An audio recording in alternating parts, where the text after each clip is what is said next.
Terkait dengan peristiwa penangkapan tersebut, kami selaku kuasa hukum Dito Mahendra ingin menyampaikan apresiasi yang tinggi atas kinerja penyidik Polres Serang Kota dan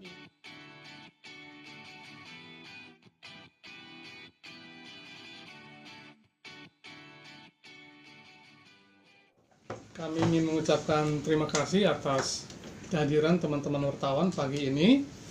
Yang kedua, kami ingin menyampaikan perkembangan terkait dengan apa yang terjadi kemarin sore, yakni peristiwa penangkapan oleh Polres Serang Kota terhadap Nikita Mirzani kurang lebih pukul 4 sore, pukul 3 kemarin sore. Nah, terkait dengan peristiwa penangkapan tersebut, kami selaku kuasa hukum Dito Mahendra ingin menyampaikan apresiasi yang tinggi atas kinerja penyidik Polres Serang Kota, dan ini peristiwa penangkapan ini menunjukkan bahwa penyidik memiliki independensi yang tinggi dan profesional dalam menjalankan tugasnya, karena sesuai dengan ketentuan KUHP, siapapun apalagi sudah berstatus sebagai tersangka yang dipanggil oleh penyidik wajib datang atau wajib hadir. Nah, kita ketahui bahwa Nikita Mirzani telah dipanggil secara patut 2 kali tapi tidak datang, dan sesuai dengan keterangan yang diberikan oleh pihak kepolisian Polda Banten kemarin bahwa yang bersangkutan tidak kooperatif. Nah, karena itu kita mendukung penuh langkah-langkah yang telah dilakukan oleh penyidik Polres Serang Kota. Sekaligus ini menunjukkan bahwa tidak ada seorang pun yang bisa mempermainkan hukum, yang berdiri di atas hukum dan bisa bertindak seenaknya terhadap panggilan kepolisian maupun untuk menghadapi proses hukum yang telah dituduhkan atau disangkakan kepada yang bersangkutan.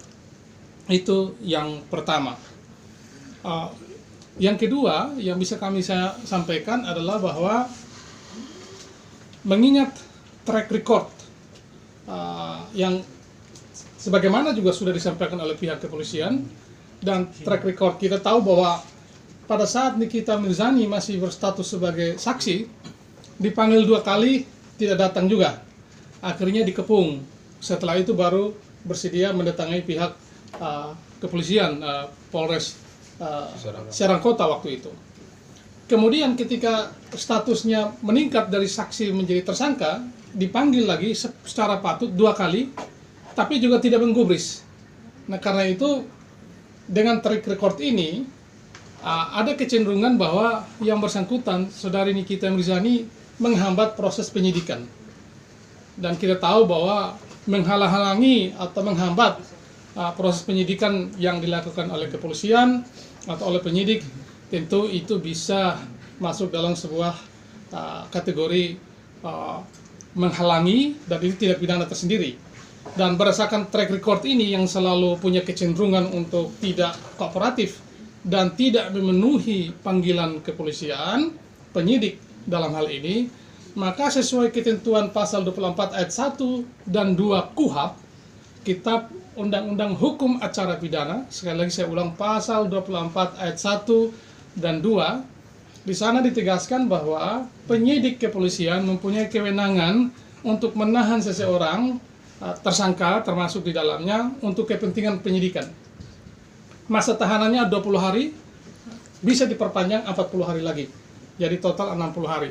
Nah, dengan melihat kecenderungan tidak kooperatif, kami sangat menyarankan bahwa untuk mempermudah dan memperlancar proses penyidikan dan melengkapi berkas-berkas selanjutnya untuk kemudian dilimpahkan ke kejaksaan, maka tentu adalah kewenangan penyidik untuk mengambil langkah-langkah yang dianggap perlu, termasuk sesuai dengan kewenangan yang diatur dalam KUHP pasal 24 ayat 1 dan 2 untuk menahan yang bersangkutan. Itu yang kedua. Yang ketiga, kita ingin menyampaikan dan menghimbau kepada siapapun juga, warga negara siapapun juga, termasuk ini kita, dengan peristiwa ini untuk belajar. Kita semua belajar untuk berhati-hati menggunakan media sosial. Media sosial itu dipakai secara beretika, secara taat hukum, dan tidak sepatutnya atau tidak sepantasnya menggunakan media sosial untuk menyerang martabat orang lain, menghina martabat orang lain. Saya kira ruang publik kita perlu diisi dengan hal-hal yang lebih bersifat positif ketimbang hal-hal yang sifatnya negatif, termasuk di dalamnya tindakan, ucapan, perilaku yang cenderung menghina pihak lainnya. Dan ini tentu sangat mengganggu ruang publik kita. Dan kita juga berharap dengan proses ini, Saudari Nikita Mirzani bisa belajar untuk lebih berhati-hati dalam menggunakan media sosial. Saya kira itu yang bisa kami sampaikan pada teman-teman pagi hari ini. Mungkin ada tambahan dari teman saya, silakan. Cukup. Oh, cukup.